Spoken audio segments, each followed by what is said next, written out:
এগুলোকে কি বলেন? লক্ষ্মীর গু বলি, আমরা বলি ফলস মাঠ বা লক্ষ্মীর গু। এখন লক্ষ্মীর গু হয়ে গেলে আমরা স্প্রে করবো, তখন হবে না, তার আগে স্প্রে করবো, অবশ্যই না হওয়ার আগে স্প্রে করবো, তাই না? আমরা যদি 90 ধান লাগাই, মামুনি লাগাই, 49 লাগাই, বিনা 7 লাগাই, এটা লাগালে অবশ্যই লক্ষ্মীর গু হওয়ার সম্ভাবনা বেশি থাকে।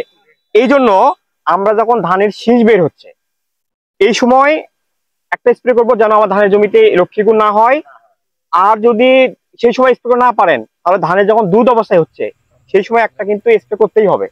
কারণ এই লক্ষ্মীর গু যদি একবার জমিতে আসে, সেই জমিতে কিন্তু আর লক্ষ্মীর গু দমন করা সম্ভব নয়। কারণ এই লক্ষ্মীর গু হলে কিন্তু ধানের দাম কমে যায়। একটা স্প্রে, মাত্র একটা স্প্রে যদি করি, আমরা যখন ধানের জমিতে শীষ বের হচ্ছে সেই সময় যদি একটা স্প্রে করতে পারি, তাহলে কিন্তু আমাদের এই লক্ষ্মীর গু আর হবে না, ধানের দামও বেশি থাকবে। আর যেহেতু হচ্ছে এই আতপ ধান যেটা আছে দাম বেশি থাকে সবসময়, তাই না? স্পোর, এই যে দেখেন একটা স্পোর, হলুদ স্পোর হয়েছে না, এই স্পোরের এটাকে কিন্তু হলুদ একটা লক্ষ্মীর গু, এটা কিন্তু আস্তে আস্তে বাতাসের মাধ্যমে অন্য জমিতে চলে যায়। এবং যে হালকা বৃষ্টি হয় অথবা রাতের বেলা কুয়াশা হয়, সেই কুয়াশার পানিতে একটা জমি থেকে আরেকটা ধান আর একটা জমিতে আরেকটা ধানে চলে যায়। তা আমরা এটা দমন করবো কি করে? আপনারা কি দেন? ফলিকুড দেন, হিলিয়া দেন, টিল দেন, ডাজিম দেন, রিরোমিল গোল্ড দেন, কার্বেন্ডাজিম গ্রুপের নইন আছে, অটোস্টিন আছে, এই যে গোল্ডাজিম বললাম সেটা আছে। এটা যে কোনো একটা ওষুধ স্প্রে করবো প্রতি লিটার পানিতে 1 মিলি হারে যদি আমরা স্প্রে করে দেই, তবে অবশ্যই হ্যাঁ 1% জমিতে 2.5 লিটার পানি আমাদের স্প্রে করতে হবে।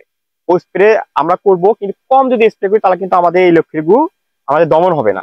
তাহলে কি বললাম, যদি আমরা 90 লাগে থাকি, আতপ লেগে থাকি, আমরা যদি 49 লেগে লাগাই থাকি ধান, বা বিনা 7 লাগাই থাকি, বা যে কোনো ধান, আমাদের লক্ষ্মী গু এবার কিন্তু সারা বাংলাদেশে বেশি হচ্ছে।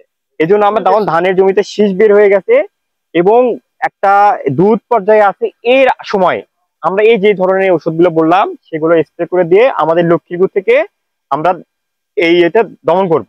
ঠিক আছে তো?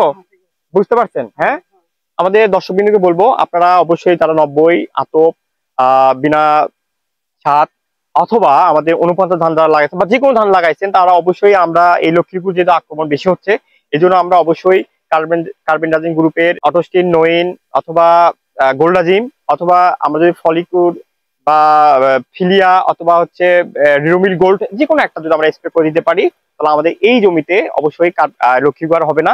অবশ্যই শীষ বের হওয়ার পরে এবং ধান যখন শক্ত বা দুধ অবস্থায় থাকতেছে এর আগে আমরা স্প্রে করে দিব, তাহলে আমাদের এই লক্ষ্মী গু আক্রমণ থেকে আমরা রক্ষা করতে পারবো। ধন্যবাদ। ভালো থাকবেন।